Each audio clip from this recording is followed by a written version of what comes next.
South Africa, one of the most complex, fascinating, and contradictory countries on the planet. Over the next 5 minutes, we're breaking it all down with cold, hard numbers, 16 chapters, no fluff. Let's get into it.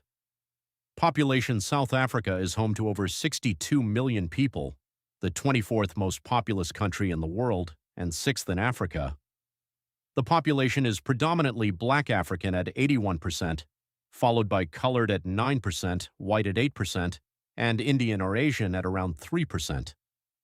Growth has slowed to under 1% per year. Demographics. Under the demographic surface, this is still a young country. The median age is just 28, and about two-thirds of the population is under 35. That's both a dividend, a huge working age cohort, and a challenge, because there simply aren't enough jobs to absorb them. Economically, South Africa punches its weight. With a GDP of around 366 billion US dollars, it's the third largest economy in Africa. But GDP per capita sits at just over $6,000, a reminder of how unevenly that wealth is spread. Growth is sluggish at under 2%, and inflation is hovering around 4.4%. Sectors. The shape of that economy is modern, roughly two-thirds services, 15% manufacturing, and around 9% mining, gold, platinum, coal, and the ores that built Johannesburg. Agriculture and construction rounded out, a services-led economy sitting on top of a mining-built one. Unemployment. Here's where things get uncomfortable. South Africa has one of the highest unemployment rates in the world, 33% nationally. For young people aged 15 to 34, that jumps to 45.5%. And young women? Nearly 1 in 2 cannot find work. That's not a statistic. That's a generation. 1 in 2. Let that land for a moment. Nearly half of young women looking for work can't find it. On a chart, it's a number. Translated to a room of 50 women under 34, 25 of them are unemployed. It shapes household income, marriage timing, migration, everything. Inequality. South Africa holds the unenviable title of the most unequal country on earth, a Gini coefficient of 63. The richest 10% control 71% of the country's wealth.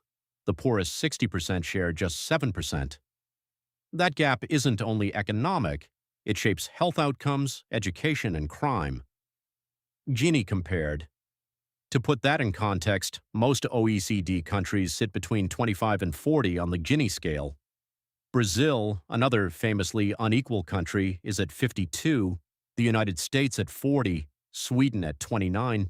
South Africa at 63 isn't just at the top of the list, it's in a category of its own. Crime is one of South Africa's most serious challenges. In the 2023/24 financial year, 27,494 people were murdered, 76 every single day, 3 people every hour.